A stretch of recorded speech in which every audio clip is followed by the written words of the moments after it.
ഉത്രട്ടാതി നക്ഷത്രക്കാർക്ക് ആരോഗ്യപരമായി ശ്രദ്ധിക്കേണ്ട കാര്യങ്ങൾ എന്തൊക്കെ എന്ന് പരിശോധിക്കുകയാണ് ഈ വീഡിയോയുടെ.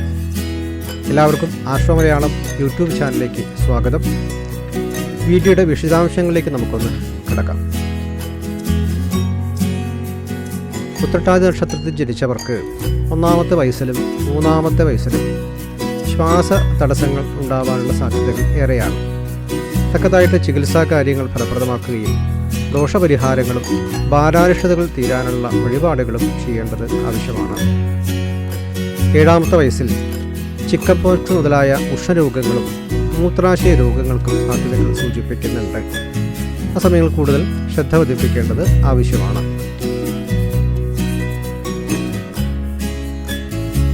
15-ാമത്തെ വയസ്സിൽ വളർത്തുമൃഗങ്ങളെ കൊണ്ടോ മറ്റു നാൽക്കാലികളാലോ ബുദ്ധിമുട്ടൽ നേരിടാൻ സാധ്യതയുള്ളതുകൊണ്ട് ശ്രദ്ധിക്കേണ്ട ഒരു സമയമായി സൂചിപ്പിക്കുന്നു.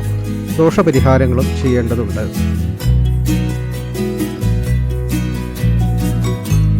22-ാമത്തെ വയസ്സിൽ എന്തെങ്കിലും മുതൽ നഷ്ടപ്പെടുകയോ മോഷണം പോവുകയോ സാധ്യതയുള്ളത് കൊണ്ട് ശ്രദ്ധിക്കേണ്ടതുമാണ്. മറ്റ് സ്ത്രീജനങ്ങളെ കൊണ്ടും ചില ബുദ്ധിമുട്ടുകൾ നേരിടാൻ സാധ്യതകൾ ഏറെ ഉള്ളതായി കാണുന്നു. 25-ാമത്തെ വയസ്സിൽ ഫുഡ് പോയ്സണോ അല്ലെങ്കിൽ മറ്റേതെങ്കിലും തരത്തിലുള്ള വിഷാംശങ്ങളോ ശരീരത്തിൽ അകപ്പെടാൻ സാധ്യതയുള്ളത് കൊണ്ട് ശ്രദ്ധയും കരുതലും വേണമെന്ന് സൂചിപ്പിക്കുന്നു. പ്രാർത്ഥനകളും ഈശ്വരാധീനം ഉണ്ടാക്കലും അത്യാവശ്യമായിട്ടുള്ള ഒരു സമയമായി കാണുന്നുണ്ട്. 30-ാമത്തെ വയസ്സിൽ ചിലർക്ക് രാജകോപങ്ങൾ, വ്യവഹാരങ്ങളോ മറ്റു പ്രശ്നങ്ങളോ കേസോ എല്ലാം നേരിടാനുള്ള സാധ്യതകൾ കൂടുതലായതുകൊണ്ട് അത്തരം സാഹചര്യങ്ങളെ നമ്മൾ മറികടക്കേണ്ടതുണ്ട്. 35-ാമത്തെ വയസ്സിൽ അഗ്നി ബാധാ ദുരിതങ്ങൾക്ക് സാധ്യതയുള്ളത് കൊണ്ട് അത്തരം സന്ദർഭങ്ങൾ വളരെ ശ്രദ്ധയും കരുതലോടുകൂടി നമ്മൾ മുന്നോട്ട് പോകേണ്ടത് ആവശ്യമായിട്ടുള്ള ഒരു സമയമായി സൂചിപ്പിക്കുന്നു.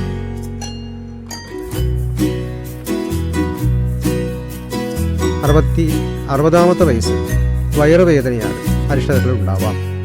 തക്കതായിട്ട് ചികിത്സകൾ ഫലപ്രദമാക്കുകയും ജാതവശാൽ കൂടി പരിശോധിച്ച് ദോഷപരിഹാരങ്ങൾ ചെയ്യേണ്ട ഒരു സമയമായി സൂചിപ്പിക്കുന്നു.